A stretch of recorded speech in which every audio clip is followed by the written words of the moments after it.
So in 2020, the mark was Rudy Giuliani. In 2024, it looks like it's Congressman Jim Jordan and James Comer. Twice now, Republicans have become witting or unwitting useful idiots, spreading lies about Joe Biden to hurt his chances in the presidential election, never minding what happens to this country in the process.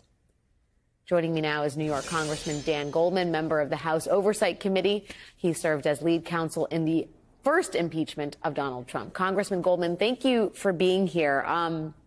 I'd first like to get your assessment of how much this reporting has dimmed the Republican fervor to impeach the president, or just how it's landed among your fellow colleagues on the Hill.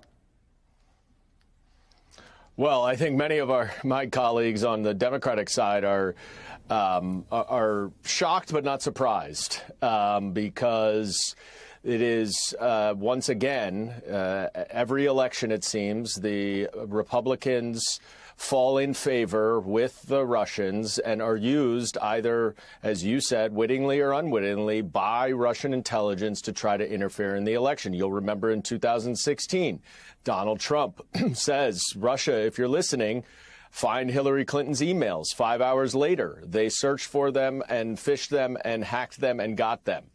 The Mueller report said that Paul Manafort, the campaign chairman for Donald Trump's 2016 campaign, was providing internal information to a Russian intelligence agent, and that the campaign was welcoming the Russian interference. Now we learn that there is a whole new scheme from 2020, to originally, I suspect, to interfere in the 2020 election in favor of Donald Trump, which is when this confidential source provided this information to the FBI. It is now coming out in 2024 because, as you point out correctly, Republican members of Congress are once again witting or unwitting agents of Russian intelligence peddling a false narrative that is Russian disinformation in an effort to interfere in the election and boost Donald Trump. It is shocking. It is shocking that 8 years later, we are still dealing with Russian interference, and the Republican Party is still welcoming it and facilitating it. I guess I wonder if you think they care. I mean, on one hand, you'd think after years and years of this, Republicans would be somewhat skeptical when given a plum piece of information that, just conveniently undermines the Biden presidential campaign efforts, right? It sort of seems like if it's a means to Republican ends, which is to get Trump back into power or to keep power themselves, who cares where the information or disinformation is from? Do you think that it matters to them that they may be unwittingly being employed by the FSB to suit Russia's ends as well as their own? I don't, and I've been dealing with it for this entire Congress. The entire weaponization subcommittee that Jim Jordan runs is designed to undermine enforcement against disinformation that could interfere with our elections. That is the whole purpose of that committee, is to have a chilling effect on law enforcement or other government agencies that are trying to stop Russian interference. This is their MO. They will do whatever they can. And they knew this was false. It was fully debunked in the impeachment investigation that I led in 2019 by witness after witness who was in Ukraine at the time or was in the State Department or the National Security Council. These were Trump administration officials who all said that what Joe Biden did related to the prosecutor general in Ukraine was consistent with official U.S. policy and all of the Western world, and that it was bad for Burisma, Hunter Biden's company. Yet they get this uncorroborated 1023 form from the FBI and hold it up as the best example, the best evidence that they have. But I'll tell you one way, Alex, that they may be chilled. And that is, now that they know that this information was funneled through Russian intelligence, through the FBI by Russian intelligence, and is part of a Russian disinformation scheme to interfere in our election, if they continue with this investigation, they are opening themselves up to a criminal investigation for conspiring with Russia to interfere in the election. That may be the only thing that keeps them from going forward. Let me just follow up on that. Do you think that there is an appetite inside the Department of Justice to look into this on that level? I don't know. David Weiss, the special counsel, is the one who pursued this case against the confidential source. You'll recall this information was provided by Bill Barr to a U.S. attorney in Pittsburgh to evaluate it. He then passed it over to special counsel Weiss, who's the one handling the Hunter Biden investigation. And now we see that special counsel Weiss fully investigated this. And if Mr. Smirnov is remanded, and it's being appealed right now, and ultimately if he cooperates, who knows where this may lead? He may have a lot more information, and I suspect the special counsel will just follow the evidence wherever it leads. But there's no question now. They know. They know. They know. This is Russian intelligence disinformation that is designed to interfere in our election. If they continue with this investigation that helps Russia do just that, that is conspiracy to interfere in our election. Just permit me a moment to absorb the sort of potential irony of the situation here. What is being termed, the investigation into Hunter Biden that has yet to turn, people have various assessments of the merits of all that, but that could then make a U-turn and come right back to end up investigating the very Republicans who've been so zealous and interested in prosecuting Hunter Biden. Is that what you're saying here?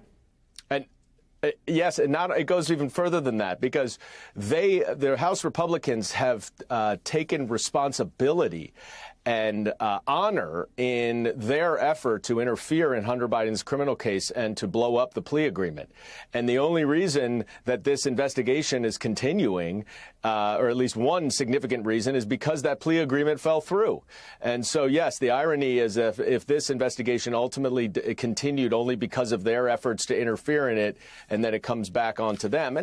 Look, we're far away from that point. I don't want to, make any assumptions or speculation that there is any evidence of criminal wrongdoing. The point that I am trying to make, though, is that we now know there's a plausible claim that they didn't know this was Russian intelligence information. I would like to know whether they did or didn't, and I hope Special Counsel Weiss does do that investigation. But regardless, right now they know. And if they continue to push forward with what is Russian intelligence disinformation clearly designed to help Donald Trump in this upcoming election, then they are complicit in spreading that disinformation. Congressman Dan Goldman, Hunter Biden returns to the Hill, I believe, next week to testify behind closed doors at the House Oversight Committee. We will be checking in with you again soon. Thanks for your time tonight, sir. Thank you. Okay, try to guess where this is from. Even before birth, all human beings bear the image of God, and their lives cannot be destroyed without effacing his glory. If you guessed the Bible, you guessed wrong. That statement was written last week by Alabama State Supreme Court Chief Justice Tom Parker. It was part of his concurring opinion, ruling that the frozen embryos of IVF patients should be considered children, and disposing of one can be considered a wrongful death.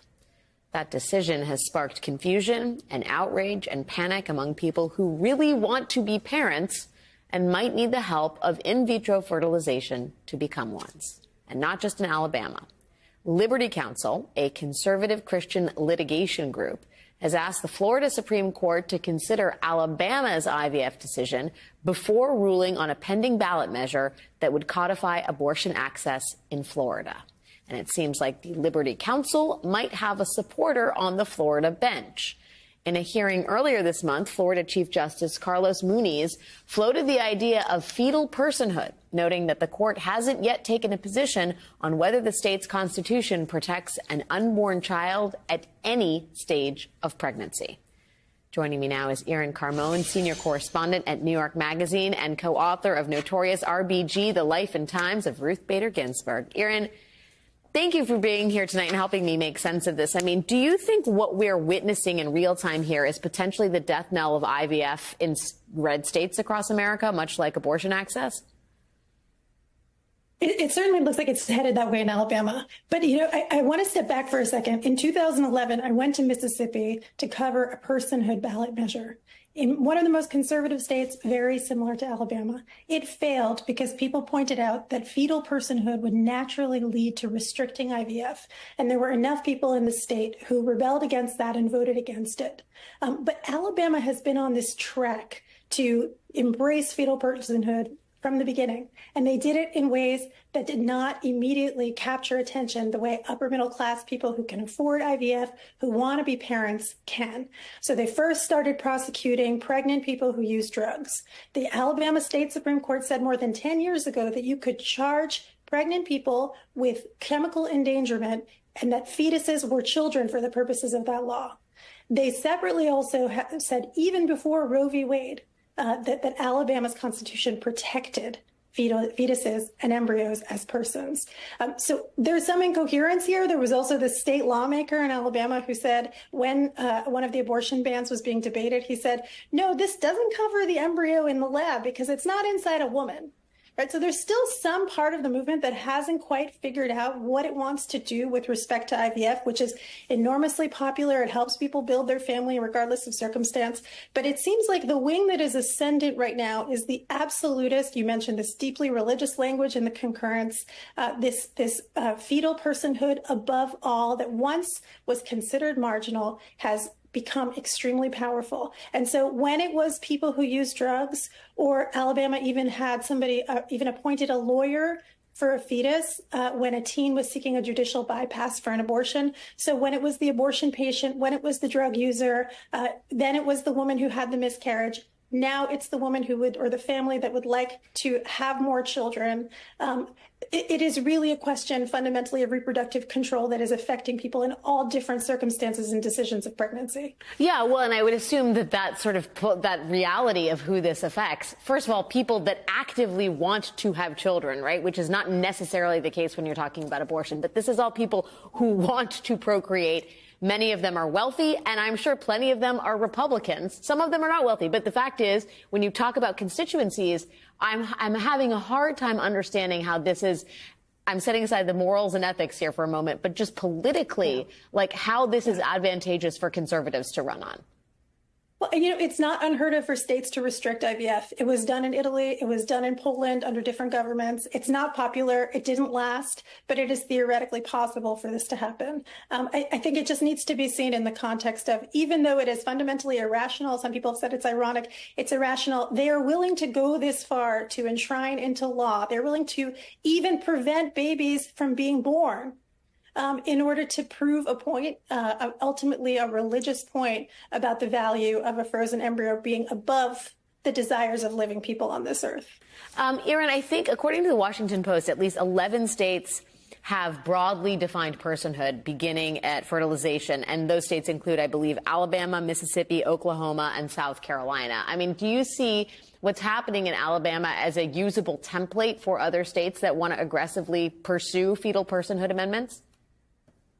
They certainly would like that to be the case. But Alex, I mean, you and I have talked before about how deeply unpopular now, in a way that I think even pro-choice advocates are surprised by how deeply unpopular restricting abortion has been in these states. So I do think, I mean, all day I've been getting freaking out text messages from people that I don't usually hear from, like, is this for real? Is this going to stand? It gets people's attention. I think you're right about the politics of this. I think it's a great moment to look at all of the interconnections here between people who are seeing their reproductive freedom restricted, regardless of what kind of outcome they want for their pregnancy. So I do think, even though IVF is unfortunately not available, not accessible, not affordable to everybody who would like to use it to treat infertility, I do think it commands people's attention in a way that has begun to happen with other things, but hadn't before Roe v. Wade was overturned. It's just the absolute chaos of the post-Dobbs decision, really, in evidence today as we read the headlines in the newspaper. Irin Carmon, thank you so much for your essential reporting on all of this, Irin. It's great to have you on the show tonight. Thank you. There have been plenty of headlines in recent weeks announcing that Democrats have a problem in the state of Michigan when it comes to the 2024 election. And while, yes, it is true that President Biden has some real work ahead of him in that state, particularly with the state's Arab American voters, there is another side to the Michigan story that has gone largely overlooked. For all the issues Michigan Democrats are facing, the Michigan Republican Party appears to be collapsing in on itself, like a souffle. It started last year when Michigan Republicans chose Kristina Karamo to be the new head of the Michigan State Republican Party. Karamo was a vocal election denier who had just lost the race for Michigan Secretary of State and never conceded. Connection? Possibly so. But Michigan Republicans decided to put Ms. Karamo in charge of their party anyway. And then they immediately started fighting about it. Literally. That spring, not one, but 2 consecutive meetings of the Michigan Republican Party broke into physical altercations, one of which involved testicle kicking, chair slamming, and a broken rib. After Ms. Karamo's first year as chair, the Michigan Republican Party is in dire financial straits. That, in turn, has led to accusations that she has misused party funds. And so in January, a faction of the party voted to oust Ms. Karamo. They elected a new party chair. The only problem was that Kristina Karamo is an election denier, and election deniers do not admit defeat or concede power. That's kind of their whole shtick. So began the Michigan Republican Party's civil war. Kristina Karamo refused to accept that she was legitimately ousted. Michigan Republicans ended up with 2 competing official Republican Party websites, both declaring a different person to be the party's official chair. Last week, the National Republican Party stepped in and officially recognized the new chair over Kristina Karamo. But Kristina Karamo is still not admitting defeat. That's the crazy thing about election deniers. Karamo called the National Republican Party's endorsement of the new chair sabotage and discriminatory. She called the Republicans who voted to oust her a, quote, imposter organization fraudulently claiming to be the Michigan Republican Party. It's not like she's been doing this from the sidelines either. In addition to the party's social media accounts, Kristina Karamo reportedly still has control of the party's bank accounts and assets. And now this is all about to interfere with the Republican primary in the state. To be clear, this was already going to be a confusing year in Michigan Republican politics because of some complicated calendar shenanigans, which I literally don't have time to get into right now. Michigan is holding both a Republican primary and a Republican caucus convention this year. The primary is set to take place on February 27th, and the caucus convention is set to take place 4 days later on March 2nd. Now, if you're wondering, what's a caucus convention? You can sort of think of it like the Iowa caucuses, but instead of having caucus sites across the whole state, the whole thing will be held in one place. Or at least that was supposed to be how it worked. Because now the 2 factions of the Michigan Republican Party are holding 2 separate caucus conventions in 2 separate cities, each one claiming to be the official Republican caucus. So that means there will be 1 Republican primary and 2 Republican caucus conventions this year, which is, I mean, hey, why not? It's not like Michigan is going to be an important battleground state this year and Republicans really need to have all their ducks in a row. Wait a second.